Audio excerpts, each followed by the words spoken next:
현재 60대인 김영석 씨는 전남 승주군의 한 산골마을 출신입니다. 그가 태어난 승주군은 지난 1995년 순천시에 통합되어 지금은 그 이름이 사라진 군입니다.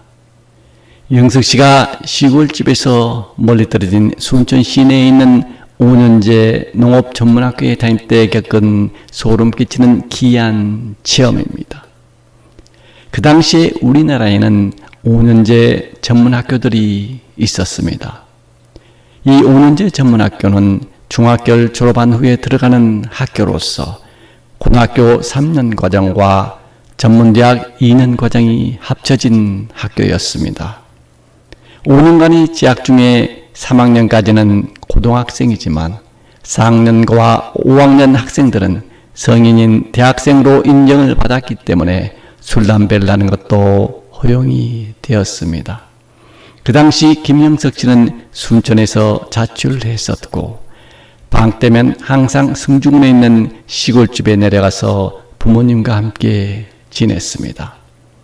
그 당시 영석이 살던 가난한 시골 고향 마을 사람들 중에는 대학교는커녕 중학교를 겨우 졸업하는 것이 일반적이었습니다.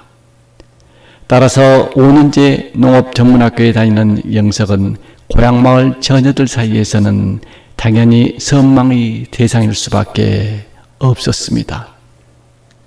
영석이 지금이 대학교 1학년에 해당하는 전문학교 4학년에 재학 중일 때의 일입니다. 그날은 영석이 다니던 농업전문학교가 종강을 하고 여름방학이 시작되던 7월 중순 어느 날이었습니다. 영석이 학교 친구들하고 종강 파티 자리에서 술을 한잔하고 시골집으로 가는 시외버스를 탄 것은 밤 10시경이었습니다.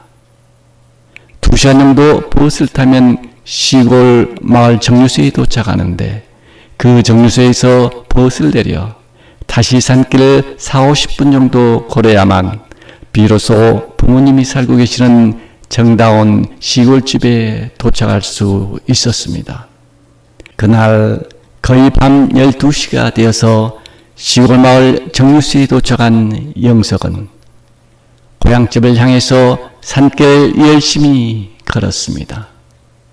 지난 3월 개학 때 순천에 왔다가 몇 개월 만에 여름방학이 되어 가는 고향집이었습니다. 비록 자주 다녔던 산길이지만 그날처럼 한밤중의 늦은 시각에 다닌 적은 거의 없어서 영석은 발걸음을 재촉했습니다. 산길은 칠흑같이 어두웠고 그때가 여름철이다 보니 온몸에 땀이 마치 비오듯이 쏟아졌습니다.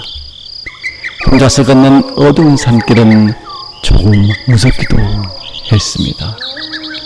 불벌레 소리와 함께 가끔씩 들려오는 산짐승의 울음소리를 들으며 영석은 발걸음을 재촉했습니다.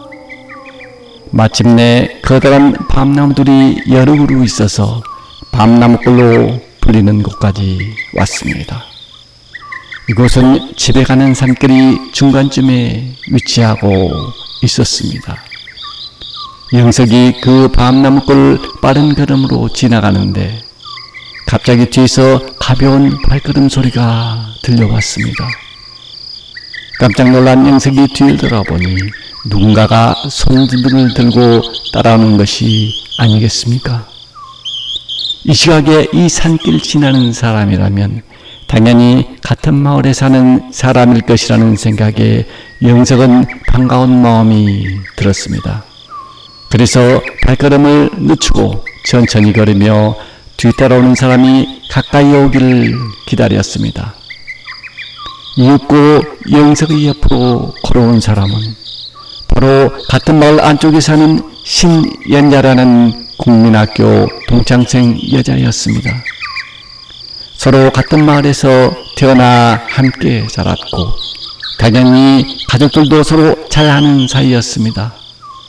영석은 반가운 마음에 연자였네. 너도 늦었구나. 순천 갔다 오는 거야? 하고 물었습니다.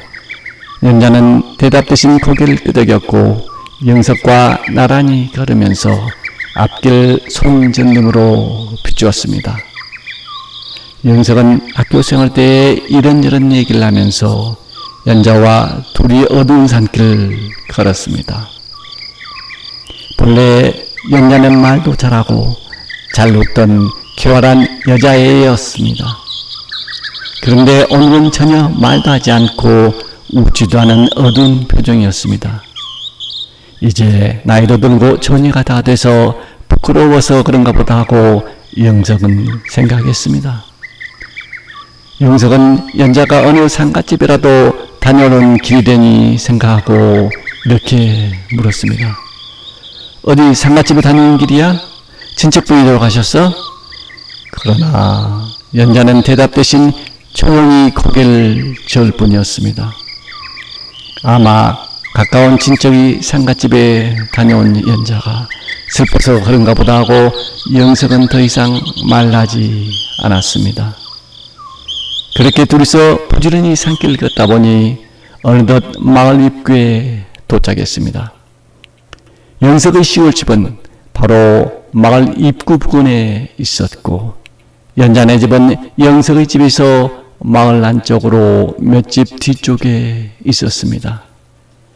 영석이 자신의 집 대문 앞에 서서 연자에게 집에 잘 들어가라고 말하자 연자도 그 자리에 서서 고개를 끄덕이며 잠시 슬픈 표정으로 그 자리에 서 있다가 이내 발걸음을 옮기기 시작했습니다. 그런데 말입니다. 연자는 자신의 집 쪽과는 정반대 방향인 지금까지 영석과 함께 넘어온 산을 향해서 걸어가는 것이었습니다. 영석은 깜짝 놀라서 왜 그쪽으로 가느냐고 큰 소리로 연거푸 물었습니다.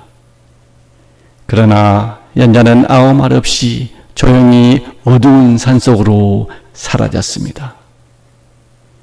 영석은 이러한 연자의 이해할 수 없는 행동에 대해서 어떻게 해야 할지를 모르고 난감해 있을 때 그의 집안에 불이 켜지면서 아버지가 마당으로 나오셨습니다. 영석이 산속으로 사라지는 연자를 향해서 고함을 지르는 소리에 그의 아버지가 잠에서 깨어 마당으로 나오신 것입니다.